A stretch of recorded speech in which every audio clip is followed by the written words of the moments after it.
ಶಬರಿಮಲೆ ದೇವಸ್ಥಾನದ ಚಿನ್ನ ಕಳವು ಪ್ರಕರಣಕ್ಕೆ ಸಂಬಂಧಿಸಿದಂತೆ ಆರೋಪಿಗೆ ಬೆಂಗಳೂರಿನ ಲಿಂಕ್ ಇರೋದು ಪತ್ತೆಯಾಗಿತ್ತು. ಸದ್ಯ ತನಿಖೆ ಚುರುಕಾಗ್ತಾ ಇದೆ.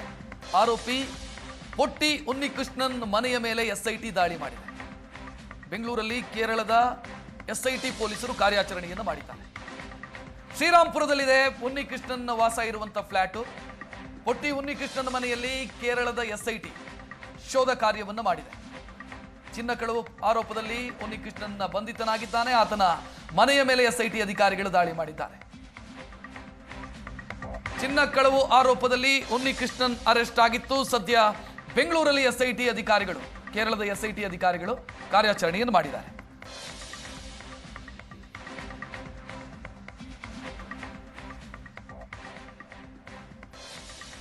ಕೇರಳ ದೇವಸ್ಥಾನದ ಚಿನ್ನ ಕಳವು, ಶಬರಿಮಲೆ ದೇವಸ್ಥಾನದ ಚಿನ್ನ ಕಳವು ಕೇಸ್ ಏನಿದೆ, ಇಡೀ ಕೇರಳದಲ್ಲಿ ಸಂಚಲನ ಸೃಷ್ಟಿಸಿರುವಂಥ ಕೇಸ್ ಇದು.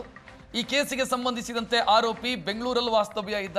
ಆತನ ಮನೆಯ ಮೇಲೆ ಇವತ್ತು ಎಸ್ಐಟಿ ಅಧಿಕಾರಿಗಳು ದಾಳಿ ಮಾಡಿದ್ದಾರೆ. ಶ್ರೀರಾಂಪುರದಲ್ಲಿರುವಂತಹ ಆತನ ಫ್ಲಾಟ್ನ ಮೇಲೆ ದಾಳಿ ಮಾಡಿದ್ದಾರೆ. ತನಿಖೆ ಮುಂದುವರೆದಿದೆ. ಇನ್ನು ಶಬರಿಮಲೆ ದೇಗುಲದ ಅರ್ಚಕನಾಗಿದ್ದ ಆರೋಪಿ ಉನ್ನಿಕೃಷ್ಣನ್ ದೇಗುಲದ ದ್ವಾರಪಾಲಕ ವಿಗ್ರಹದಿಂದ ಚಿನ್ನ ಕದ್ದಂತ ಆರೋಪ ಈತನ ಮೇಲಿರೋದು.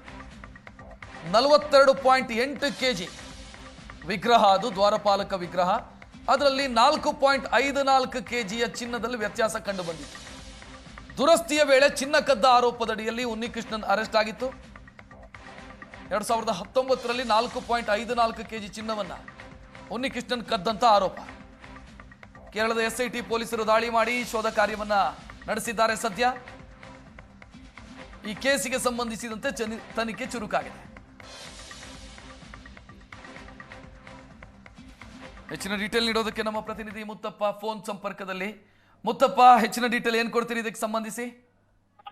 ಅಕ್ಷತ್, ಈಗಾಗಲೇ ಕೇರಳದ ವಿಶೇಷ ತನಿಖಾ ತಂಡದವರು ಬೆಂಗಳೂರು ಸೇರಿದಂತೆ ಬಳ್ಳಾರಿಯಲ್ಲಿ ಶೋಧ ಕಾರ್ಯಗಳನ್ನು ಕೂಡ ಮಾಡ್ತಿರುವಂತದ್ದು. ಯಾಕಂದ್ರೆ ಶಬರಿಮಲೆಯಲ್ಲಿರುವಂತಹ ದೇವಸ್ಥಾನದ ಒಂದು ಚಿನ್ನವನ್ನ ಕದ್ದಿರುವಂತಹ ಆರೋಪದ ಪ್ರಮುಖ ಆರೋಪಿ ಈ ಉನ್ನಿಕೃಷ್ಣನ್ ಪೋಟಿ ಏನಿದ್ದಾನೆ, ಈತ ಶ್ರೀರಾಂಪುರದಲ್ಲಿರುವಂತಹ ಒಂದು ಫ್ಲಾಟ್ ಅಲ್ಲಿ ವಾಸವಾಗಿದೆ. ಯಾಕಂದ್ರೆ ಇಲ್ಲೇ ಈ ಶ್ರೀರಾಂಪುರದಲ್ಲಿರುವಂತಹ ಒಂದು ಅಯ್ಯಪ್ಪ ಸ್ವಾಮಿ ದೇವಸ್ಥಾನದಲ್ಲಿ ಅರ್ಚಕರಾಗಿ ಕೆಲಸ ಮಾಡ್ತಿದ್ದಂತಹ ಈ ಉನ್ನಿಕೃಷ್ಣನ್ ನಂತರದಲ್ಲಿ ಶಬರಿಮಲೆಗೆ ಅಲ್ಲಿ ಹೋಗಿ ವಾಸವಾಗಿರ್ತಾನೆ.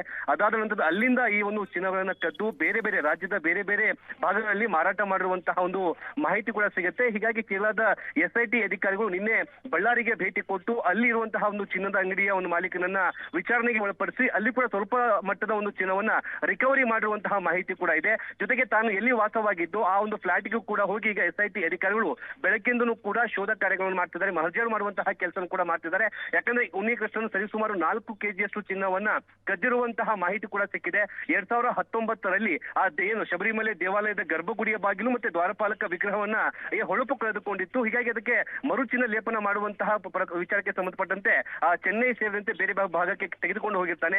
ಆಗ ಅವನು ಚಿನ್ನವನ್ನು ಕೂಡ ಕದ್ದಿರ್ತಾನೆ. ನಂತರ ಮತ್ತೆ 2 ತಿಂಗಳ ಹಿಂದೆ ಅಷ್ಟೇ ಮತ್ತೆ ಹೊಳಪು ಕಳೆದುಕೊಳ್ಳುವಂತಹ ಕಾರಣಕ್ಕಾಗಿ ಅಲ್ಲಿರುವಂತಹ ಸ್ಥಳೀಯ ಹೈಕೋರ್ಟ್ನ ಏನು ಅಧಿಕಾರಿಗಳು ಅದನ್ನ ಅನುಮಾನ ವ್ಯಕ್ತಪಡಿಸಿದ ಪರಿಶೀಲನೆ ಮಾಡಿದಾಗ ಅಲ್ಲಿ ಚಿನ್ನ ಕದ್ದಿರೋದು ಕೂಡ ಗೊತ್ತಾಗತ್ತೆ. ಹೀಗಾಗಿ ಈ ಉನ್ನಿಕೃಷ್ಣನ್ ಎಲ್ಲೆಲ್ಲಿ ವಾಸವಾಗಿದ್ದ, ಎಲ್ಲೆಲ್ಲಿ ಚಿನ್ನವನ್ನ ಮಾರಾಟ ಮಾಡಿರುವಂತಹ ಮಾಹಿತಿ ಕೊಟ್ಟಿದ್ದಾನೋ, ಹೀಗಾಗಿ ಎಸ್ಐಟಿ ಅಧಿಕಾರಿಗಳು ಎಲ್ಲಾ ಭಾಗದಲ್ಲೂ ಹೋಗಿ ಕೂಡ ಶೋಧ ಮಾಡುವಂತಹ ಕೆಲಸ ಕೂಡ ಮಾಡ್ತಿದ್ದಾರೆ. ಮುಖ್ಯವಾಗಿ ಬೆಂಗಳೂರಿನ ಬೇರೆ ಬೇರೆ ಚಿನ್ನದ ಅಂಗಡಿಯಲ್ಲೂ ಕೂಡ ಈತ ಏನು ಚಿನ್ನವನ್ನ ಮಾರಾಟ ಮಾಡೋದು ಕೂಡ ಮಾಹಿತಿ ಸಿಕ್ಕಿದೆ. ಈಗ ಆತನ ಮನೆಯನ್ನ ಶೋಧ ಮಾಡುವಂತಹ ಕೆಲಸವನ್ನು ಮಾಡ್ತಿದ್ದಾರೆ. ನಂತರದಲ್ಲಿ ಅಕ್ಕಪಕ್ಕದಲ್ಲಿರುವಂತಹ ಕೆಲವೊಂದಿಷ್ಟು ಚಿನ್ನದ ಅಂಗಡಿಗಳಿಗೆ ಎಸ್ಐಟಿ ತಂಡದ ಅಧಿಕಾರಿಗಳು ಹೋಗಿ ಅಲ್ಲಿಯೂ ಕೂಡ ಶೋಧ ಮಾಡುವಂತಹ ಕೆಲಸವನ್ನು ಮಾಡುವಂತಹ ಸಾಧ್ಯತೆ ಹೆಚ್ಚಾಗಿರುವಂತದ್ದು. ಅಕ್ಷತ್, ಥ್ಯಾಂಕ್ ಯು ಮುತ್ತಪ್ಪ ಮಾಹಿತಿಗೆ.